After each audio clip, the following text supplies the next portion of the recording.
Bismillahirrahmanirrahim. Assalamualaikum warahmatullahi wabarakatuh. Puji syukur kita panjatkan atas kehadirat Allah Subhanahu wa Ta'ala yang telah mempertemukan kita di channel ini. Shalawat dan salam semoga selalu tercurahkan kepada junjungan kita, yaitu baginda Nabi besar Muhammad sallallahu alaihi wasallam.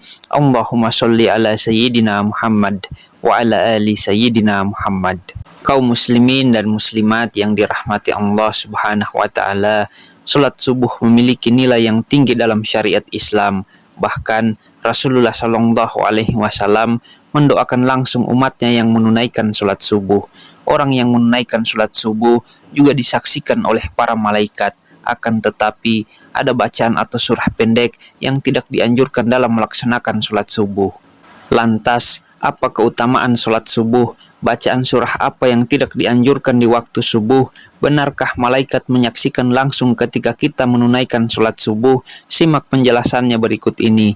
Kaum muslimin yang dirahmati Allah, sholat subuh ditunaikan jelang terbitnya fajar, waktu di mana orang-orang dalam keadaan terlelap dalam tidurnya, dan betapa banyak kaum muslimin yang lalai dalam mengerjakan sholat subuh.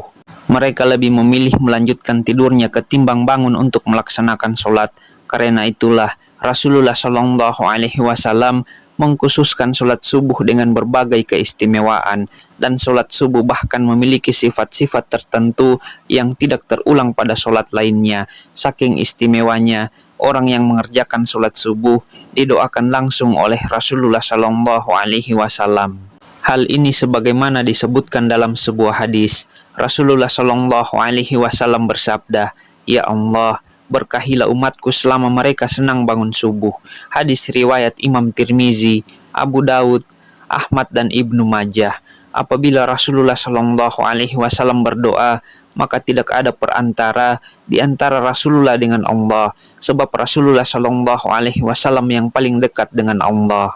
Dalam hadis yang lain juga dijelaskan bahwa orang yang melaksanakan sholat subuh berada di dalam jaminan Allah.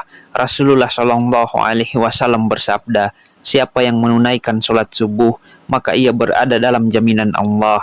Bahkan, jangan kau mencari jaminan Allah dengan sesuatu selain dari sholat, yang pada saat kau mendapatkannya, justru kamu tergelincir ke dalam api neraka. Hadis riwayat Imam Muslim.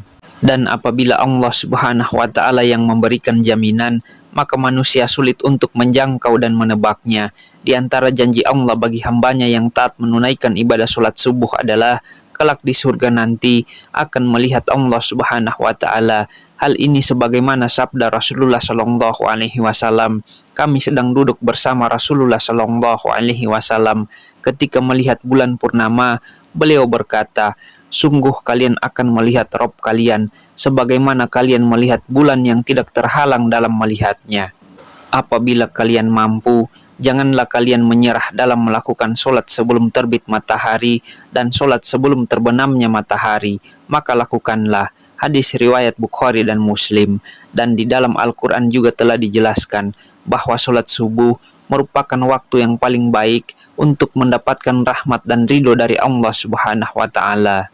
Dan Allah Subhanahu wa Ta'ala berfirman, "Dan bersabarlah kamu bersama dengan orang-orang yang menyuruh Tuhannya di pagi dan di senja hari dengan mengharap keadaan dirinya, dan janganlah kedua matamu berpaling dari mereka karena mengharapkan perhiasan kehidupan dunia, dan janganlah kamu mengikuti orang yang hatinya telah kami lalaikan dari mengingat kami serta menuruti hawa nafsunya."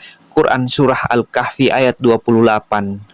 Kaum muslimin dan muslimat yang dirahmati Allah Subhanahu wa Ta'ala, lantas surah apa sajakah yang tidak dianjurkan dibaca ketika sholat subuh? Dalam Al-Quran Surah Al-Isra ayat 78 menjelaskan bahwa malaikat menyaksikan langsung orang yang menunaikan ibadah sholat subuh.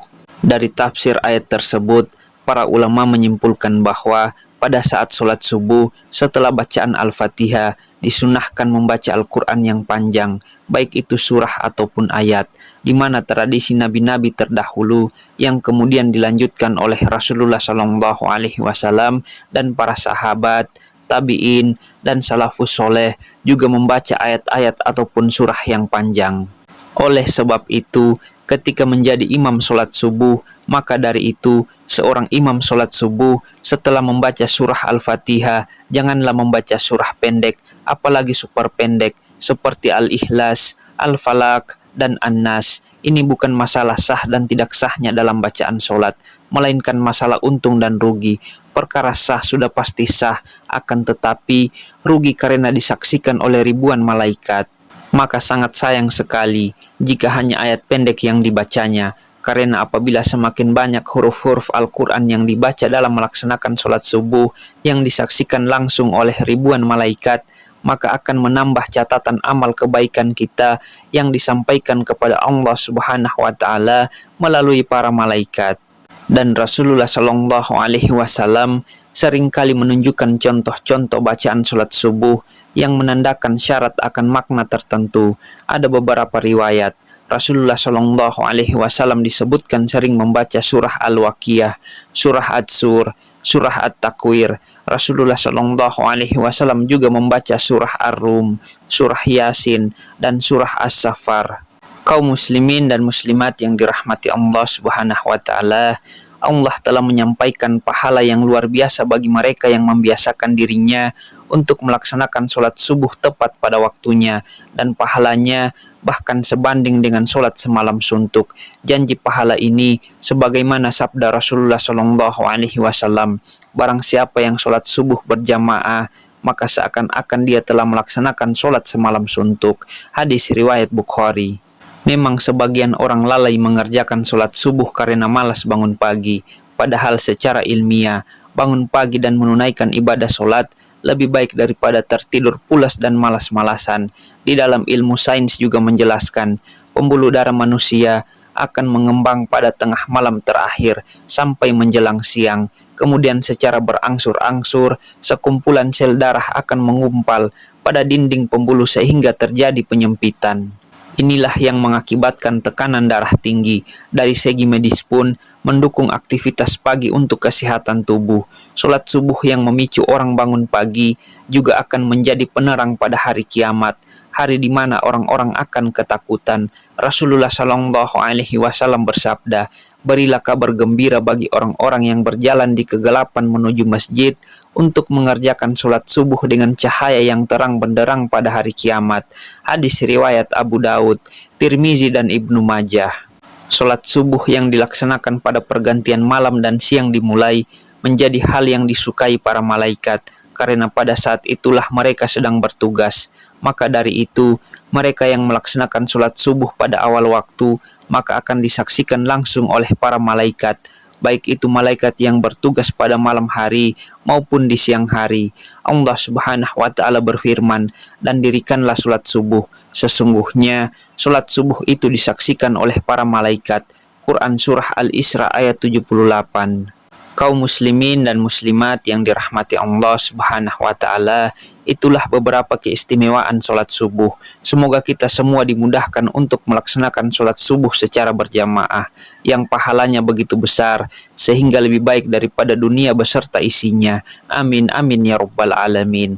Demikian apa yang bisa saya bagikan pada kesempatan kali ini. Semoga bisa bermanfaat untuk kita semua. Assalamualaikum warahmatullahi wabarakatuh.